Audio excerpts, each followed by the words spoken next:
పెట్టిన ఇష్యూస్ అలా వచ్చాయి.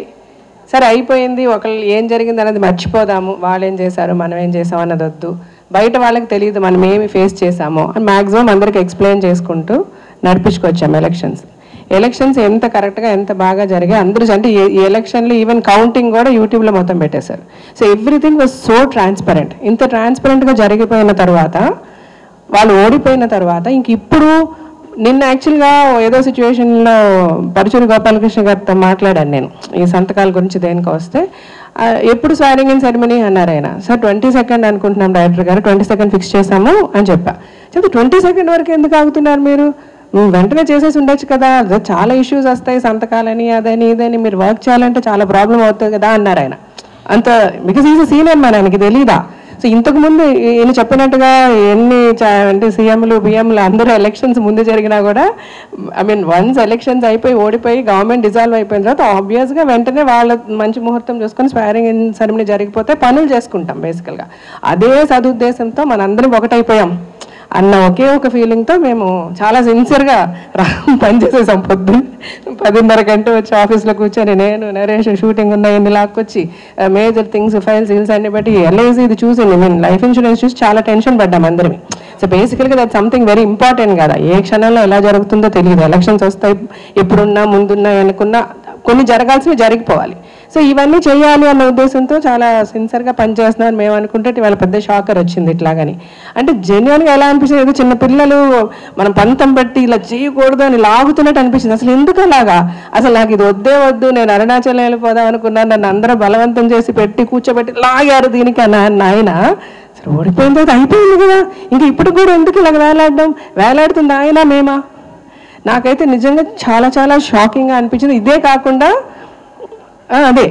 కాకుండా నేను ఒక నాగబాబు గారితో సహా ది ఫస్ట్ టైము ఇలాంటి ఒక కీ పోస్ట్కి ధైర్యంగా ఒక లేడీ వచ్చి నిలబడి చేయడం నాకు చాలా నచ్చిందమ్మా అని అందరూ అన్నారు.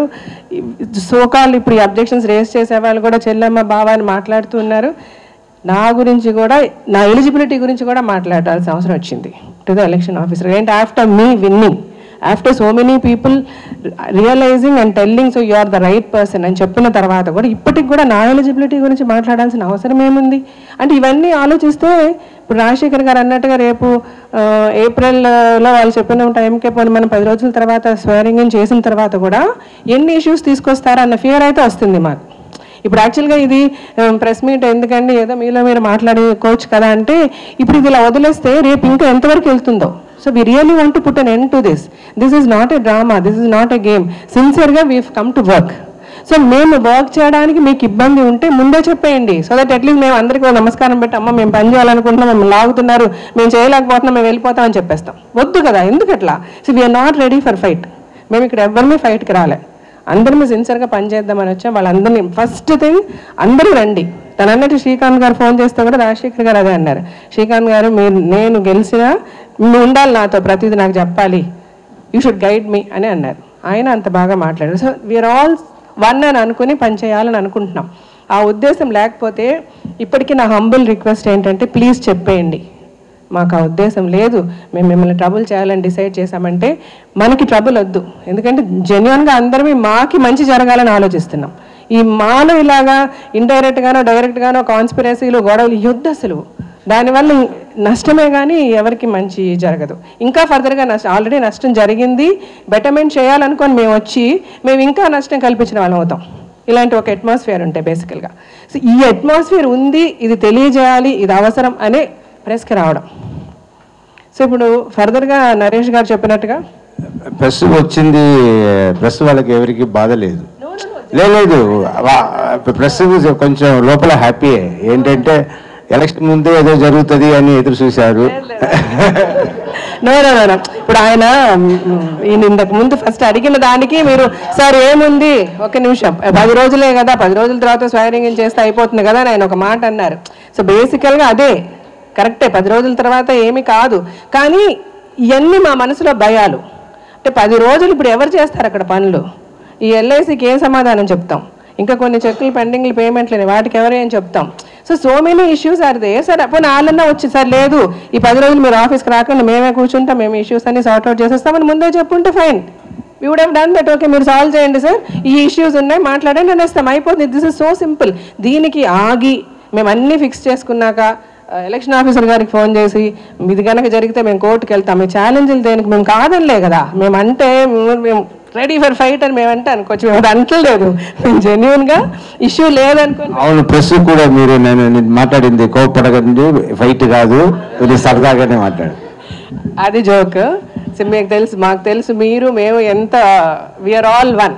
మీరు లేకపోతే మేము లేము, అలాగే మేము లేకపోతే మీరు లేరు. నేను ముందు నుంచి చెప్తుంటా, మా సర్వైవల్ మీ వల్ల. మేమేంటి ఈరోజు ప్రజలు మమ్మల్ని ఇలా గౌరవిస్తున్నారంటే మీ వల్ల. అందుకనే మీకే చెప్పుకుంటాం ఏదున్నా, మంచి అయినా చెడైనా. సో బేసికల్గా ఇది అంటే ఆయన అన్నదానికి సమాధానం ఎందుకు మాట్లాడాల్సి వచ్చిందని, అలాగే పెద్దవాళ్ళతో కూడా మాట్లాడాం, డిస్కస్ చేసాం. వాళ్ళన్న కొన్ని మాటలు ఇప్పుడు మేము చెప్పలేం. సో బేసికల్గా అందరూ మాకు సపోర్ట్ చేస్తూనే ఉన్నారు, అందరూ మేము చేసేది కరెక్ట్ అనే అంటూనే ఉన్నారు. అందుకని ఇంత ధైర్యంగా మేము ముందుకు వచ్చి మాట్లాడగలుగుతున్నామంటే వీ నో వీఆర్ రైట్. మా వెనక పెద్దవాళ్ళందరూ మేము రైట్ అనే చెప్పారు. But even then it's must that the people should understand what's happening. ఆయనకు కూడా మేము ఎందుకు వచ్చామని తెలియాలని నేను సమాధానం ఈ టాపిక్ తీసుకొచ్చాను. ఇప్పుడు నరేష్ గారు అన్నట్టుగా డెసిషన్ పెద్దవాళ్ళకే వదులుతాం. ఇలా చెప్పాం, మేము ఆల్రెడీ చెప్పాం, వాళ్ళు మాట్లాడుతున్నారు. పెద్దవాళ్ళకి వదిలేసి వాళ్ళు ఎప్పుడు మమ్మల్ని స్వేరింగ్ చేయమంటే అప్పుడే స్వేరింగ్ చేస్తాము. కానీ సైమల్టేనియస్గా మేము ఇష్యూస్ అన్నీ కూడా చెప్పాము. So let them take a decision. But this we want everybody to know. ఎందుకంటే రేపు this kind of a thing should not repeat. ఇప్పుడు దీనికి ఒక సొల్యూషన్ వచ్చాక ఆలోచిస్తారు కదా వాళ్ళు మళ్ళీ మమ్మల్ని ఇబ్బంది పెట్టడానికి. సో ఫర్దర్గా వద్దు, ఏదన్నా డైరెక్ట్ మాట్లాడుకుందాం, డైరెక్ట్గా డెసిషన్ తీసుకుందాం, డైరెక్ట్గా డిస్కస్ చేసుకుందాం. We're open for it. మీరు కూడా ఓపెన్గా రండి. అప్పుడే ఒక హెల్దీ అట్మాస్ఫియర్ క్రియేట్ అవుతుంది, హెల్దీగా ఈ నిలబడుతుంది. ఈ వీడియో మీకు నచ్చినట్లయితే లైక్ చేయండి, షేర్ చేయండి. ఇలాంటి మరిన్ని సరికొత్త సినిమా వీడియోల కోసం ఛానల్ని సబ్స్క్రైబ్ చేయండి. అలాగే ఇక్కడ ఉండే ఈ గంట సింబల్ని క్లిక్ చేయండి. మేము అప్డేట్ చేసే ప్రతి వీడియో నోటిఫికేషన్స్ మీకు వచ్చేస్తాయి.